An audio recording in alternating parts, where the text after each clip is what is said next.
All right, well, welcome. And thank you so much for joining, and thank you so much for allowing me to be here and spend some time with you amazing folks. We almost did this live because what is up with your weather? I gotta ask because I've spent the last 2 days in the beautiful city of Houston, and and let's just say the last 48 hours has been really interesting. We landed on Monday because I spent some time with my dear friends Karina and Lance yesterday, and we landed in Houston. And as we were coming down, it was like a strobe light out the window of the airplane. And then when we landed, they said, "We're the good news is we're on the ground safely. The bad news is we have no one that's going to be part of the ground crew because we there's lightning in the area." I'm like, yes, we're very aware. We saw it out our airplane window.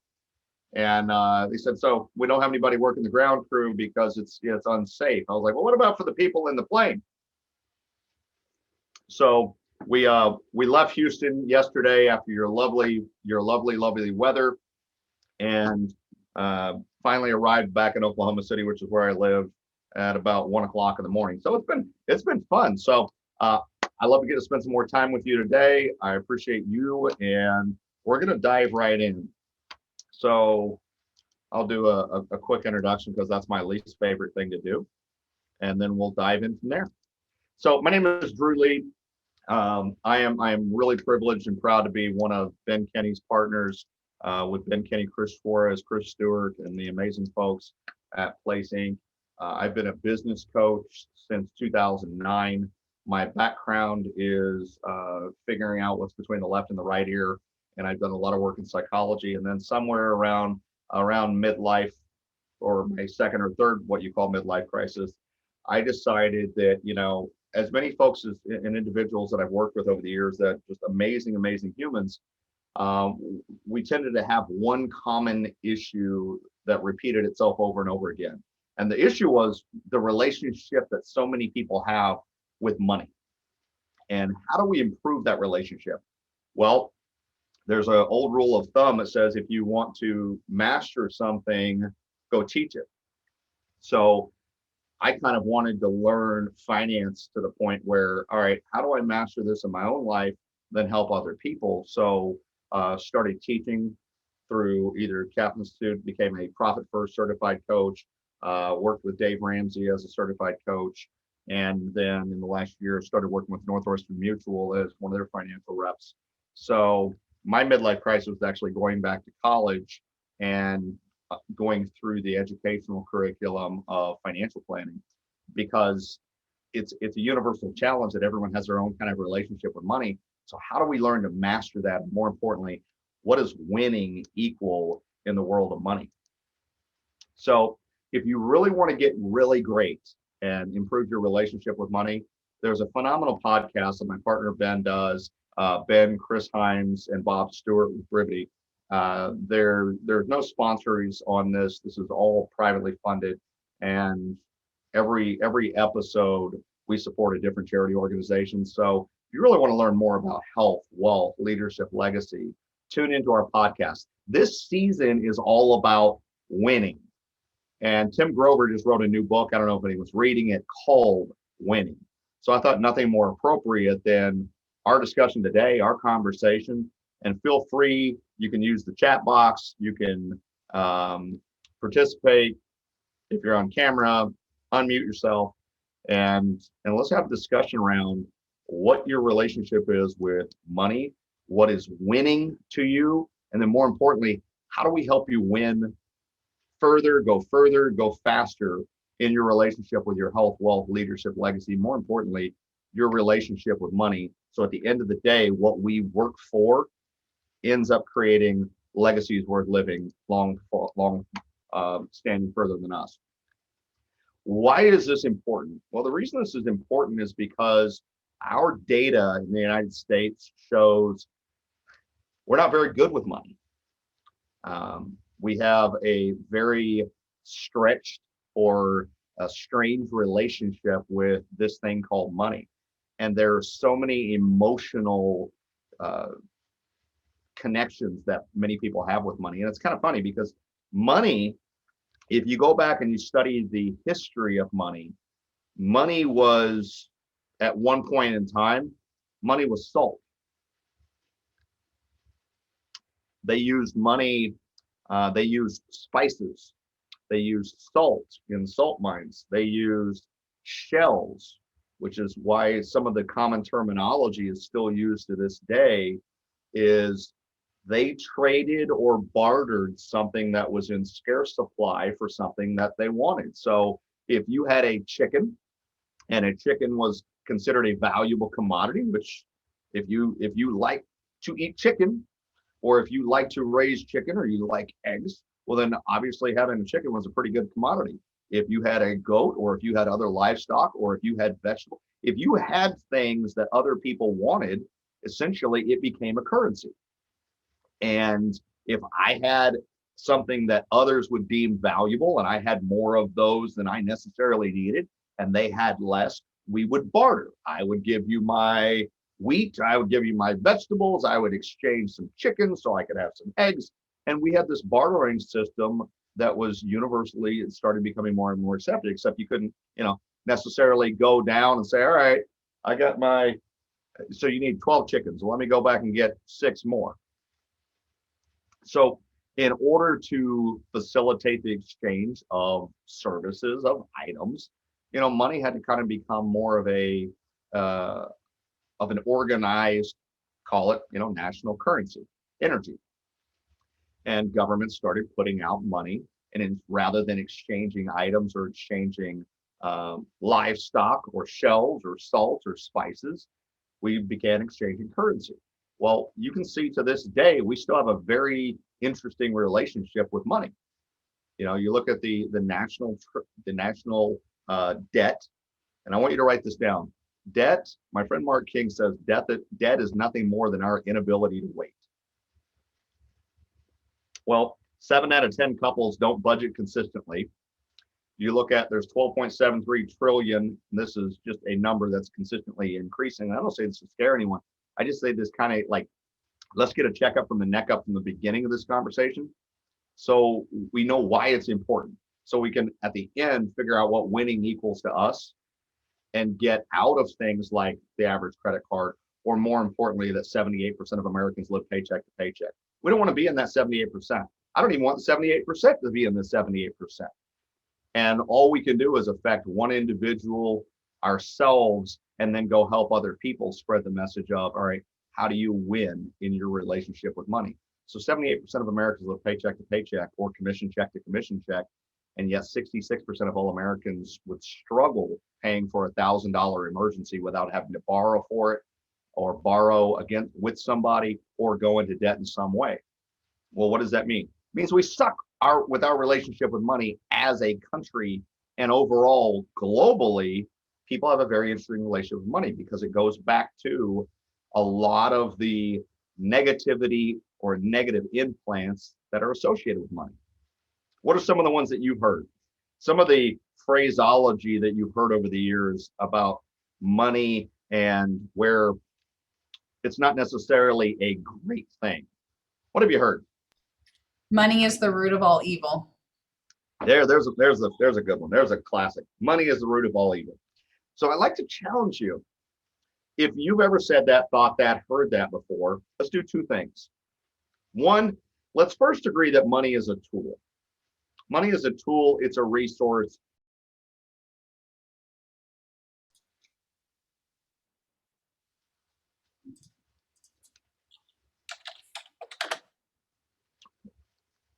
Are we good to go? Mm-hmm. All right, we'll just kind of pick up where we left off, and I trust everyone can see here and go from there.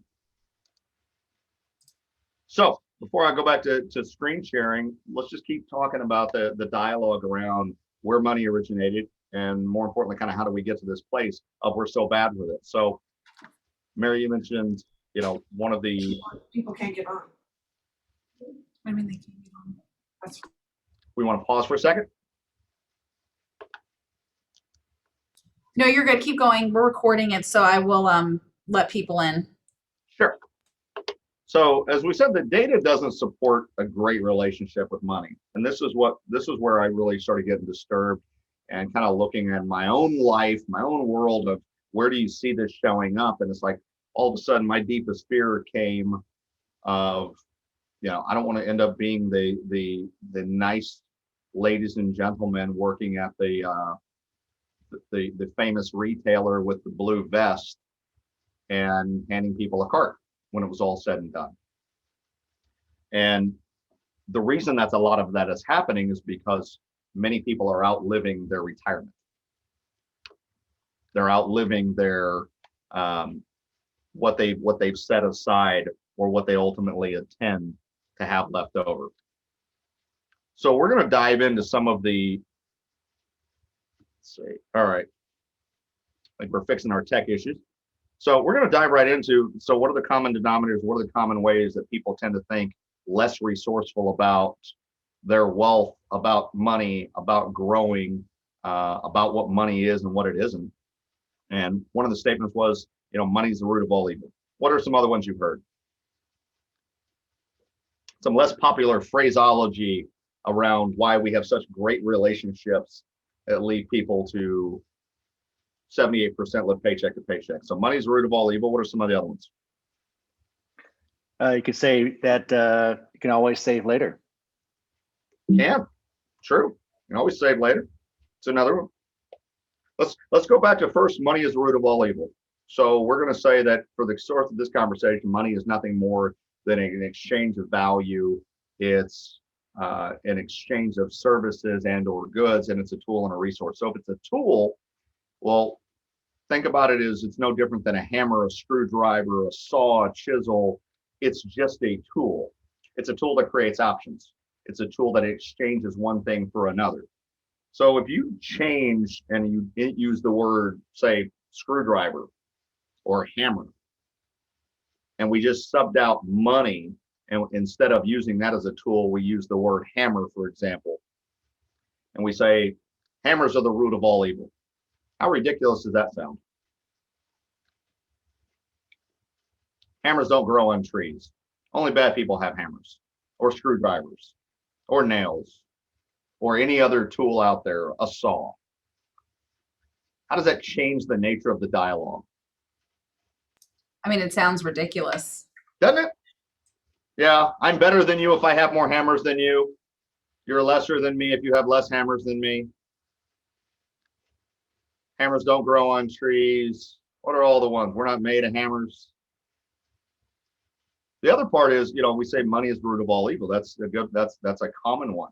Okay, well, just for a moment, have you ever stopped and asked yourself, what are all the things you consider evil? And doing an inventory, the people, the behavior, the things that you've witnessed or experienced or historically seen, read about, heard about, watched that you would consider evil. What is the relationship that you have with a $20 bill, Andrew Jackson, or a picture of a dead president in any way, shape, or form relate to your image of evil? We don't stop and ask these questions very often, do we? What else? What are some other less than popular sayings about money? One of them is I can't be spiritual and have money at the same time. Or, money will change people. It's like, that's the same thing as saying, well, hammers should change people. A screwdriver will change a person. If you have enough screwdrivers, surely a person's going to get twisted, right? Sounds ridiculous. Well, how is money any different? You can't be spiritual and you can't have money. Well, what is a spiritual person? If you did the same thing that we did with evil, and you wrote down everything that you consider a spiritual person to be, to do, to behave, what values you would see that they have, and then you equate it or compare it in any way, contrast with money, how is it going to have any similarities? And where do these beliefs come from? How many of you learned about money from your parents? I'm in that category. I learned you can eat wherever you want to eat, do whatever you want to do, and all you have to have is a piece of plastic, and it gives you full permission to go wherever you want to go and do whatever you want to do, whenever you want to do it. And apparently then you later discover that there are consequences to this. How interesting is that? So for those that don't know, or you haven't heard this, because of my upbringing and what I come to think was how you treated and what your relationship with money and with wealth and with generating wealth was supposed to be. My parents used a credit card for everything that I can recall as a kid. So I grew up thinking, well, you can do whatever you want with these little things called credit cards. And when I was 18 years old, I got my very first credit card. It was a gas card. It was a Chevron card. Had like a $200 limit, which I quickly maxed out. How do you do that? Well, you're a teenager with a credit card. That's how you do it. But I paid the bill every month. Then what happened? Well, then Shell sent me one. Texaco sent me one. By the time I was in college, when I was 22 years old, I learned that the food and the drinks that they serve at a Chevron gas station will sustain human life. You can live on anything. You can have an ample supply of food, drinks, gas in the car, be incredibly unhealthy at the same time. Fortunately, you have the metabolism of 20-year-olds, so you survive it. I think by the time I was 28, I had over $60,000 in credit cards. And by the time before I was 30 years old, I was over six figures in debt before you even hit mortgages. I had it all. I had the motorcycle. I had the car. I had all of the toys. I had the big screen TV. I had, you name it. You walk into my house, you say, this guy is either doing something stupid or something illegal. Fortunately, it was on the beginning side. I was just doing a lot of stupid things. And I got so bad with my relationship with money that I got to the lowest point in my life, and I had to stand in front of a judge with my attorney, and I'll never forget this moment, and admit to the world in a public forum that I was so bad, I needed court intervention to help me unplug or get out of this mess that I dug myself into. So for most people, they grow up learning what their parents knew about money, what their grandparents knew about money. And very rarely do we stop and question of, okay, what do I believe should be a healthy relationship that I'm building wealth? And most importantly, it's carrying for generations into the future. This is what I really want. This is why we work hard. You know, the purpose of business is to fund the perfect life, not the purpose of business is to end up spending everything we make go into debt and end up losing it all over time. So we became on a mission. That's one thing I love about working with Ben and the Win Make Give crew is we have that mission that says we're going to grow and help other people win, make, and ultimately give back. So the data says we got to get better with this. So from that point forward, I kind of went on a personal mission that says I'm going to learn everything I can about money. I'm going to read everything I can. I'm going to study everything I can. I'm going to teach everything I can. I'm going to start over from the ground up of how does this never happen to any person that I know again? And we help them improve their relationship. And ultimately, my kids have a very different experience of building wealth and building a great financial future where they never experience debt. Because people are born debt-free. If you think about it, we come into this world free and clear of debt. We either inherit someone else's debt or we put ourselves into debt. Number one reason, our inability to wait. And we'll get into the difference between what we consider, is there a thing called good debt? Is there a thing called bad debt? Yeah, there is. We'll dive into what those are. But essentially, money has its own language. And the reason the wealthy get wealthy and stay wealthy and increase wealth over time, and you see that there's some studies that have done, even if you took the world's wealth and you divided it equally, that within 5 years, it would still have an 85%, 15% ratio of the world's population and the wealth, and it accumulates. Why? Because the wealthy understand how this game is played. How many of you think if you took Warren Buffett's wealth away from him, even as old as he is, he would be able to replicate some sizable amount prior to his expiration date? He probably would because he already knows how to do it. How? Mhm. That's where a lot of people are confused. It's like, well, if I only knew how to do it. What they want to do is they want to put their relationship with money in a microwave because we have found a way to microwave everything else. Instant gratification. I get on Google and I type in a search and I get instant answers and I get, a million plus results that fast. I can put food in a microwave and I can get instant results that fast. Well, why can't I get instant results with money? Well, there are people that do. There are lottery winners. There are athletes. There are many that come into short-term major windfalls financially. What ends up happening to the majority of them? They lose it right away. Yep. 85% of professional athletes in the NBA and the NFL will end up bankrupt within 5 years of leaving their sport. And you think about the millions of dollars and the hundreds of thousands of dollars that they make annually per game, what happens? They never truly understood that money has a path.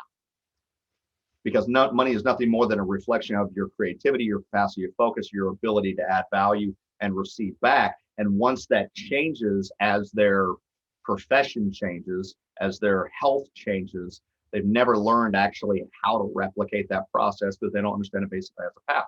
So but think of money as a board game. And if you've seen it before, this is right out of the Millionaire Real Estate Investor. And the idea is that money is a game, it's a board game. And if you understand how to play it, then you can win in this game. Remember, today's session is all about winning. How do you win in your relationship with money? How do you win in long-term wealth building? So what is the path of money? Well, you have human capital, which is the money we work for. You go sell a house. You have a career. You are on a team. You do something that earns you an income or an income stream. We're going to call this an economic engine in a later session. So you have the money you work for, which is considered our cash flow. You have four choices of what you can do with it. You can spend it, you can donate it, you can hold it, which means save it, or you can invest it. And what you'll notice is of those four choices, which one is the only one that has a line continuing or continues the game?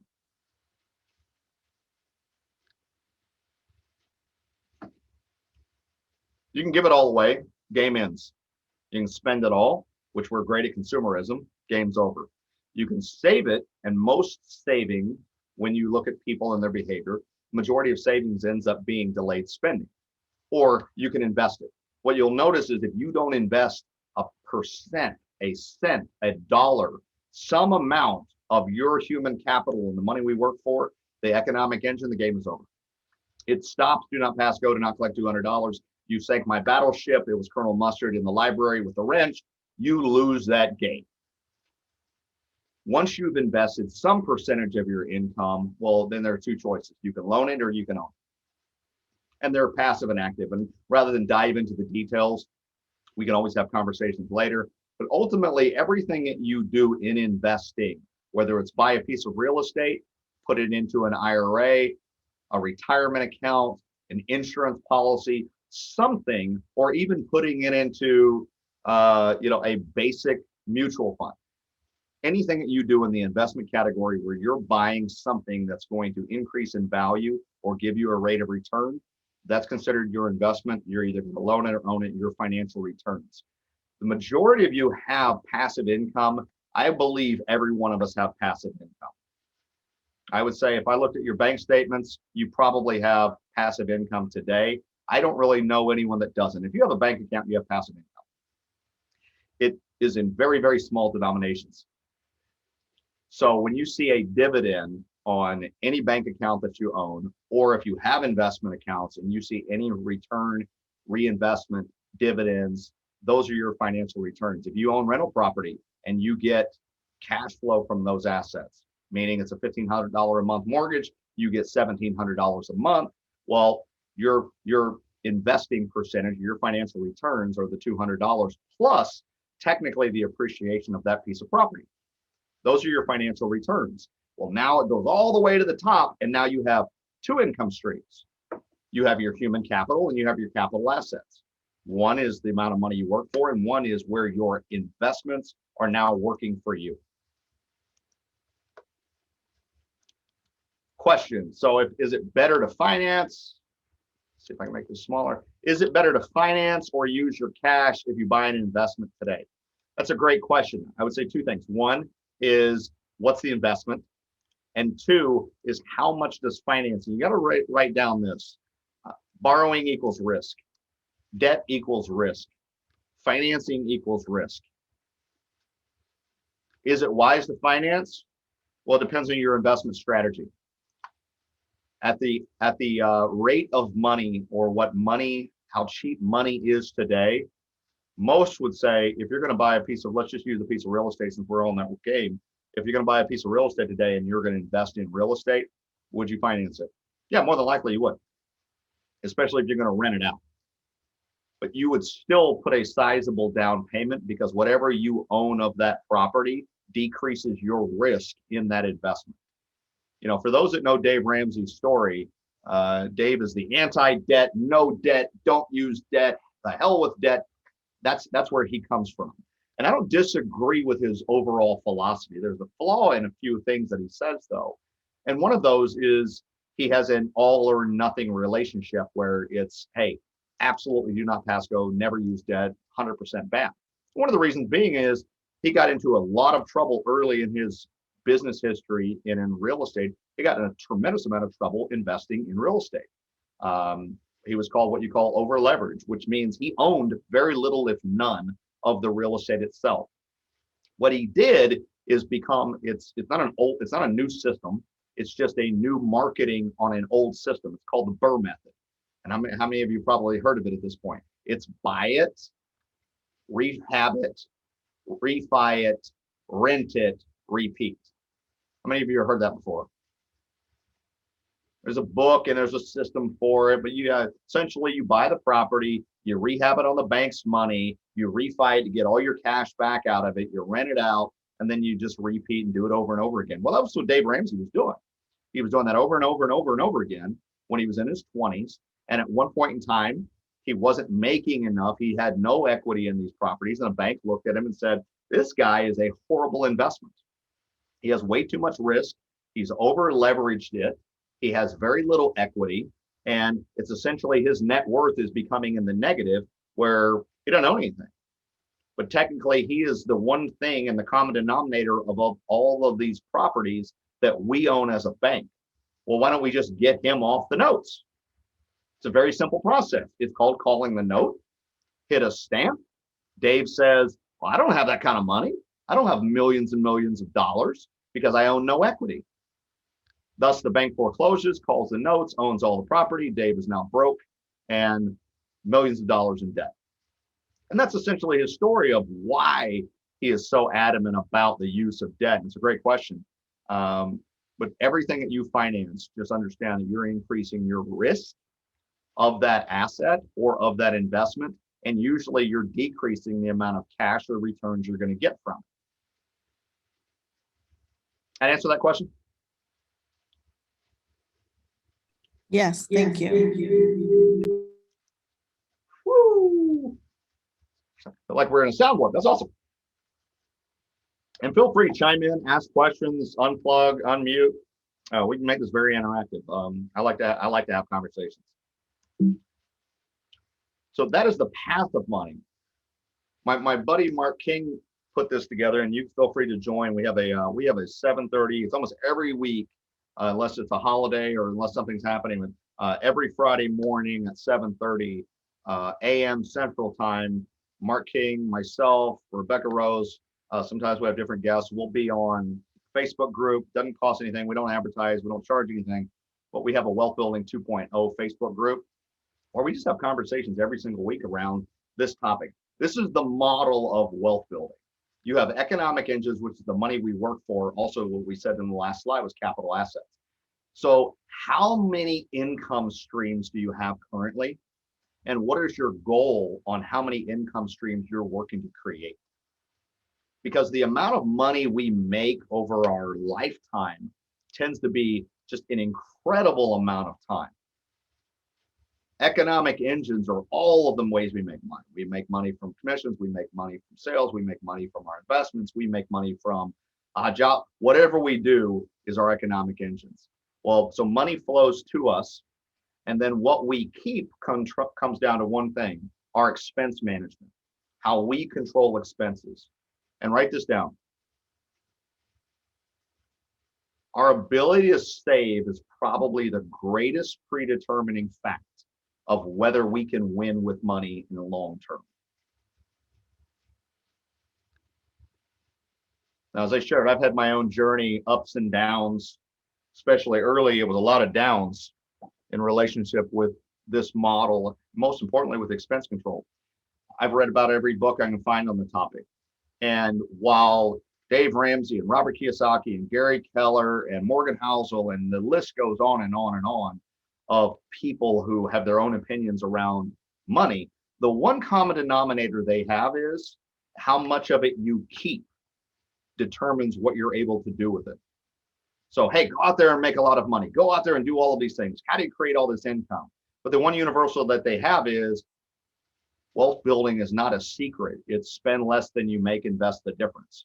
Where they go 100 different directions is when they tell you what the wealth building strategy should be for you to replicate this process.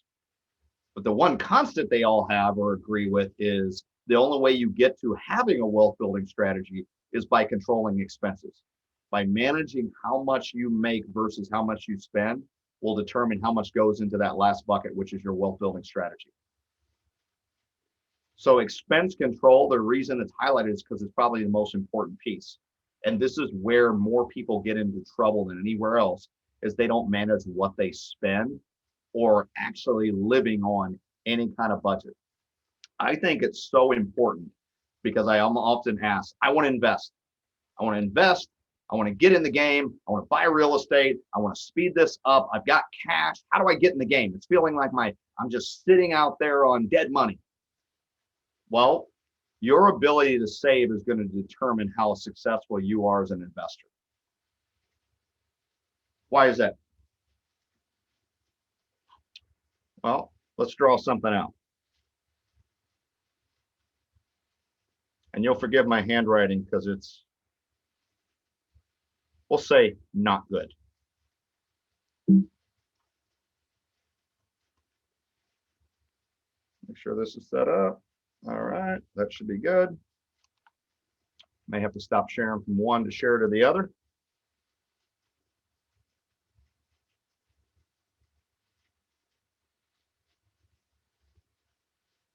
And it does not look like that's working for some reason. Maybe because it's not my account. So I don't think we're going to be screen drawing today.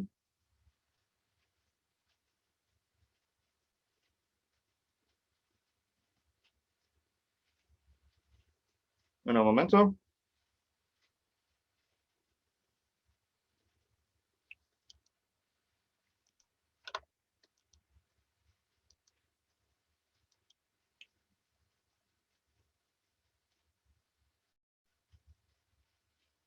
All right, operator error. So everybody can see the screen, just a white sheet of paper, blank. So this is essentially what wealth building looks like, and why I say very emphatically, it's my belief, I believe it at my core, that a person's ability to save money is going to determine how effective they are in their long-term relationship, as well as how effective they can be as an investor. Because the discipline that it takes to save is the same discipline that we've got to have if we're going to be an investor and grow long-term. Otherwise, what happens is if we're constantly saving and losing and saving and losing or saving and then spending, that same undisciplined behavior will carry over to being an investor. And what will happen is you won't consistently invest, or you'll buy and sell and buy and sell and buy and sell and mistime the market consistently and lose over time consistently. So this is what ultimately happens. You'll know, come on, everything is either a piece of pizza or a hamburger in Ben Caney's world, or from Gary Keller, you'll see it's always a triangle, right? Everything is a triangle. Well, our wealth building triangle is essentially broken down to how well we manage risk, how well we accumulate, and then what we do with it as we distribute it. So down at the bottom, this is our foundational pieces. All right. Very first one, most important, is how well a person budgets, How will they manage their cash flow? So income minus expenses equals our ability to invest or build wealth. What else? Next, emergency fund. How well we budget, what we keep in our emergency fund or our reserves. This is where savings lives. This is where our cash lives. So what ends up happening is if we don't have enough cash as we accumulate assets and we're building this foundation, what do you think ends up happening with people? They don't build a strong foundation. Right. If you don't have a strong foundation as you build it, if things don't go according to plan, what do you do with that foundation? We don't get to call the foundation company, come and say, jack us back up. You start unbuilding or you start dismantling essentially your financial empire or what you've built. Your cash and your ability to save is actually, or your liquidity is what protects all of your assets. This is ultimately how you grow. And just for the sake of conversation, see if I can speed this up overall.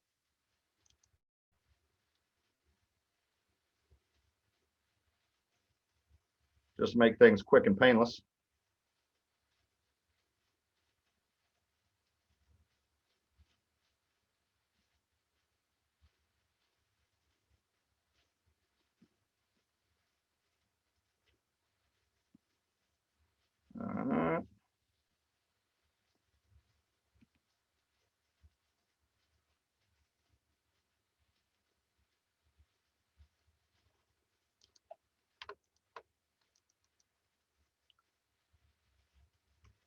I'll absolutely repeat that. Your ability to save is your ability to win or invest with money over time.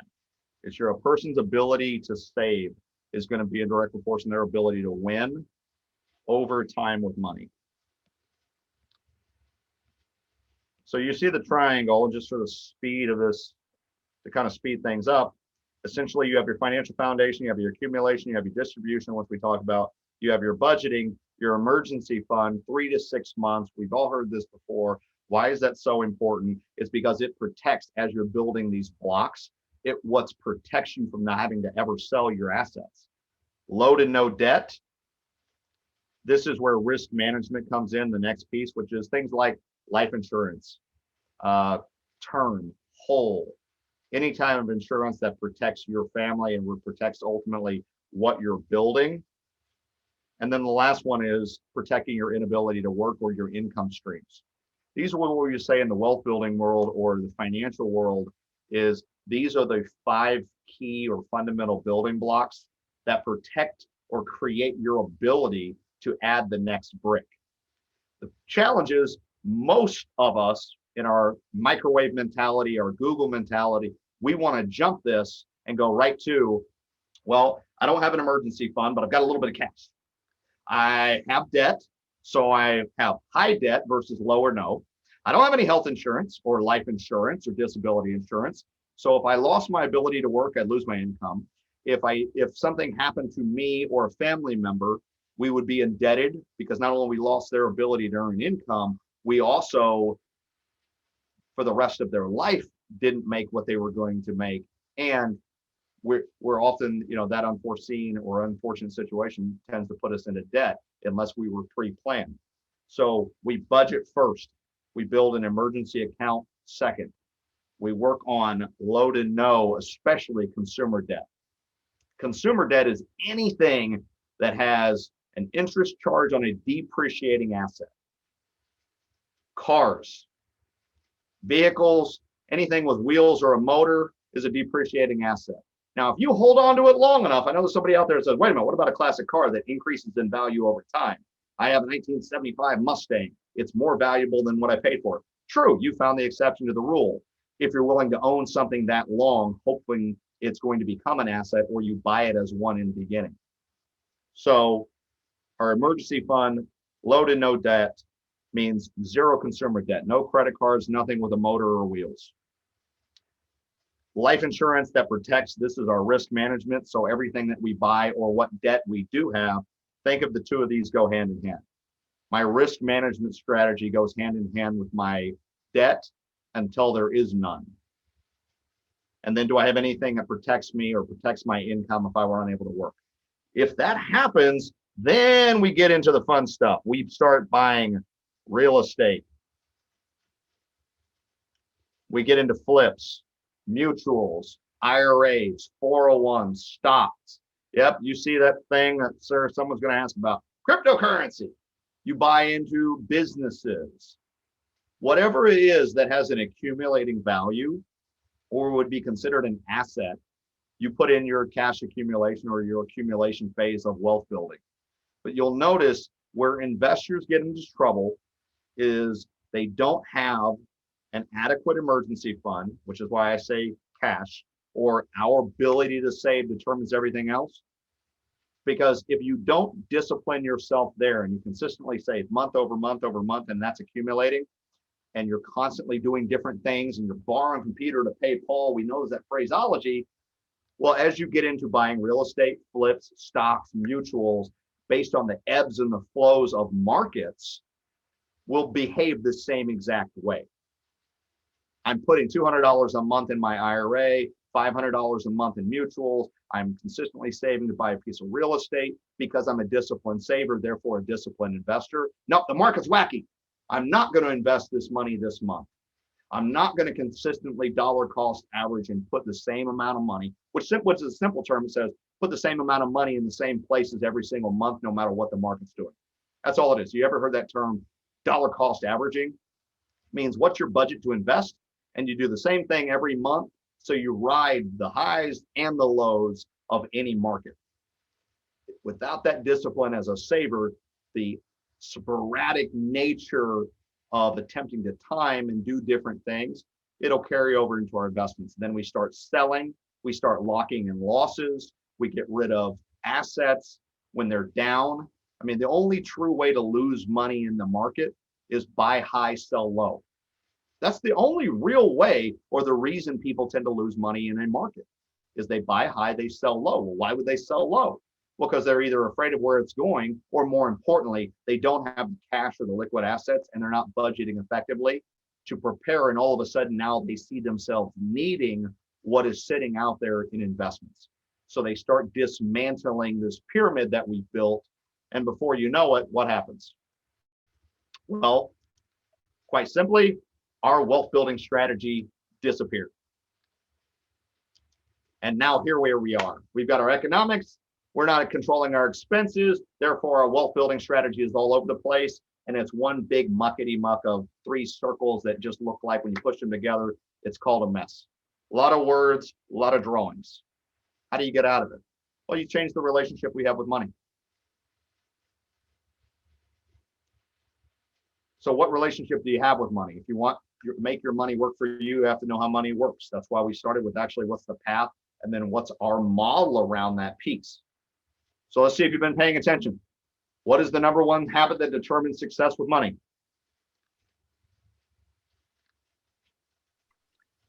Ability to save. Boom. Is any of this new? Nope. And yet there's somebody on this call today or watching this or watching the recording that is still going to be Googling and searching for. I get all of that. I hear that. Now, where is the easy button? Where's the button that says, I put $10,000 into crypto and now I'm worth $1 gazillion because I've heard it happening before? What you don't hear is the $500 billion that was lost when a guy named Musk tweets something, and all of a sudden the value of this asset drops by half. I mean, when an asset can go from $60,000 per coin to $25,000 per coin, well, you're not going to hear the media, or you're not going to hear news reports of who are the individuals that lost $500 billion, because they're probably the same individuals that couldn't afford to lose $1,000. What is your long-term strategy? Starting with how well we save.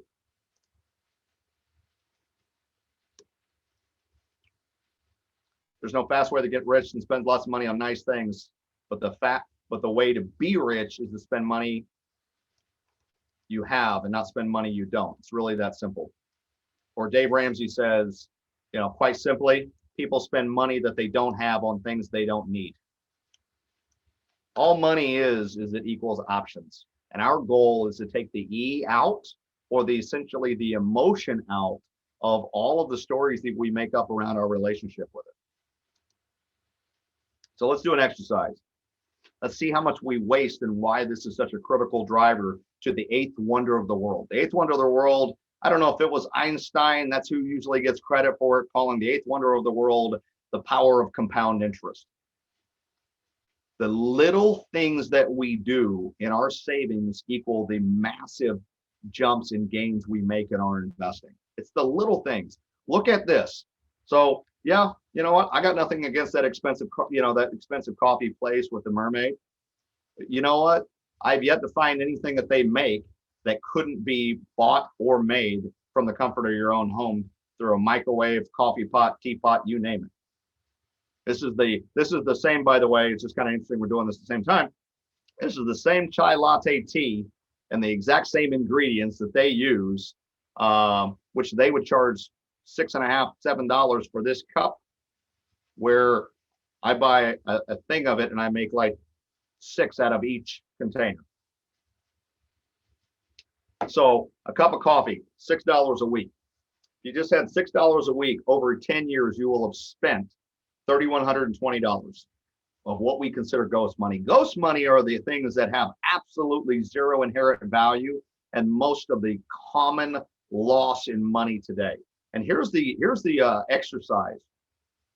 Take your bank statements, your credit card, your debit cards, all of the statements that you have of where you spend money, and calculate for the past 30 days, what was your ghost money? Where did you spend on something that has zero inherent value 5 minutes after you've used it? Cup of coffee a week, you buy a magazine, almost everything that an end cap of a grocery store just needs to be labeled ghosts. Have a drink once a week at $10. That's only once a week, $10 a week. Amazon, $20 a week. I start, making sure if I don't see that smiley box show up for a couple days, I start worrying that the Amazon guy's sick. I'm wondering if he, did him and my spouse have an argument? I don't know. I'm not sure what the detail is because I'm waiting for the smiley face or the smiley box. Well, what if you just spent $20 a week? Over 10 years at $20 a week, you'll have spent $10,400. If you had invested the same amount of money, you'll see this, the same amount of money invested at an 8% interest rate would have returned you, instead of $20 a week or $10 a week on alcohol, it would have returned you at an 8% compound interest annualized. $10,400 I spent, I would have made $5,249. So I would actually have $15,640. If I had just saved it and invested it instead, rather than spent it on Amazon, iTunes, or lunch. Lunch and dinners. Lunch, dinners, and alcohol tend to be the biggest consumption of our ability to generate long-term wealth. We literally eat it. It'd be like putting Andrew Jackson, Benjamin Franklin on a plate and just cutting it up like a steak. That's how we generalize consume physically our ability to create long-term income streams. Well, what happens over 20 years? Same things, $50 a week for lunch. It's just once a week. Come on. Well, I would have spent $52,000 over 20 years. If I had put it into an investment account at 8%, I would have an additional $71,588 for a whopping total of I'd have $123,000 sitting in cash. $123,588 sitting in cash that would continue to compound year over year. Well, let's make it real. What happens in the real estate game? The real estate game gets really fun. In the real estate game, let's look at CRMs, our fun and fancy tools that we also love to have. I've got a dialer, I've got Mojo, a Volt 7. Now, please hear me. I love these tools when they're used effectively. I see them no different than a screwdriver, a hammer, a chisel, a nail. They are tools of our trade. There are cell phones when we use them. The struggle that I have as a business coach is I've seen for years and years and years, way too many unused tools that never seem to disappear from the P&L or our profit and loss statement. Month over month, an unutilized tool becomes a useless tool. Well, I had this CRM and I got my spear in it. Okay. And I'm not picking on anybody. And if this is your story, it's just because I've heard it so many times and I'm not signaling you out. And if this is your story, you have the ability to change it. But so I have this CRM. That's where my sphere of influence is. I've had it for 10 years and I haven't made a transfer over, and it's got all my notes from my history in there. So I just keep it around for $35 a month. It's only $35 a month. Well, it's only $35 a month, and I might even have 10 team members. Just over 10 years at $35 a month, I would have spent $4,200 on this tool that I may or may not be using. If I invested the same amount of money just in an 8% mutual fund, I'd have $6,455 when it's all said and done. Well, let's get really, really real. Some of the expensive or the more costly tools that we put money into, if we're not getting a strong ROI, if you're getting a great ROI, leave it alone. But if you're not, or you're not utilizing these tools, look what happens over time. $750 a month over 10 years, $1,500 a month over 10 years. That's more than most people in their mortgage. $180,000. If I'd invested that same amount of money, I'd have $276,000. Now, here's where it gets real. If I had taken professionally over 10 years, I'd have over $500,000 in cash that would still be accumulating over time. If I combine that with my personal life, I'd have nearly $1 million between the two.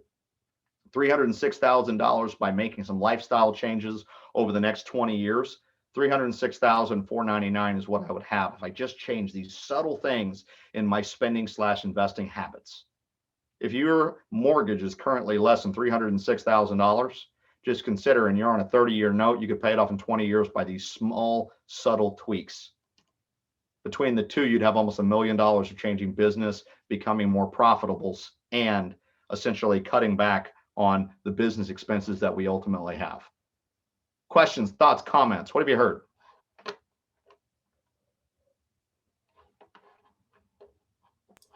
It is so important to see your expenses because the least expensive, that seems to add up. You know, companies are banking on that for one. That's a great point. Our ability to save. Go through subscription services absolutely add up, and they add up into the millions and billions of dollars in business revenue generated by, it's called the law of really small numbers. A small percentage of a really big number still ends up being a really big number. So if I can get a consumer and I say, you know what, those little Apple charges that are $299 a month or $499 a year. Well, if I get 1 million people or 2 million or 10 million subscribers at these little digits, you can make quite a revenue stream.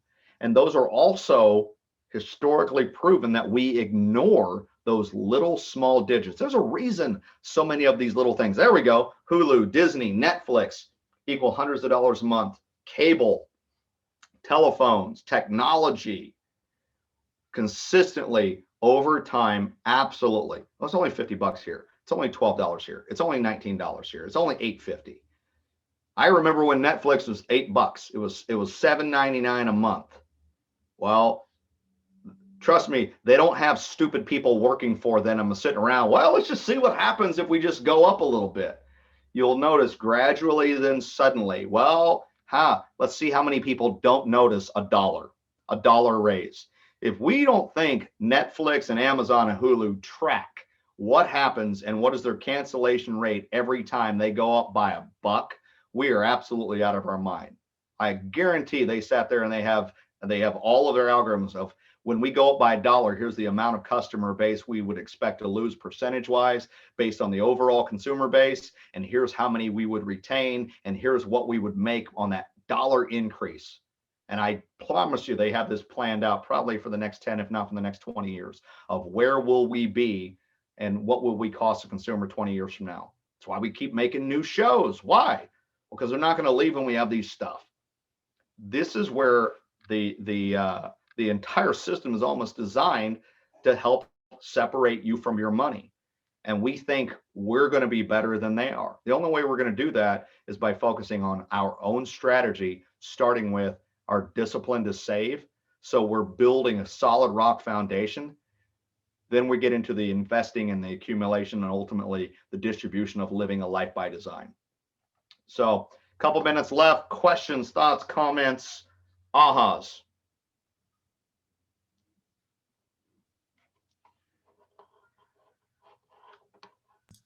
I mean, my biggest aha is just that you have to know your numbers. You have to track your expenses, whether it's in your business or your personal life, because the little things can add up to be big things. And how can you take that same amount of money that you would be spending on all of these little things and invest it and save it where it starts to make you more money? That's exactly right. So if you need further help, if you want to get a hold of me of any way, you can email Dru at dru@forwardcoaching.com, or you can call me. That's my mobile number. If we can help you in the financial, the investment space, insurance, risk management, please feel free to call me. I'm also licensed in Texas. It's 405-837-1693. That is my mobile number. You can text me, friend me on Facebook, and I look forward to staying in touch with each and every one of you in some way until my next trip to Houston, provided your weather dramatically improves, because the last 2 days was a really rough and bumpy ride. And I almost stayed overnight and this was going to be a live presentation really, really fast. So thank you for having me. And until our next get together and I see you again live and in person, it's been a privilege to be here. Thank you so much, Dru. We appreciate it. My pleasure.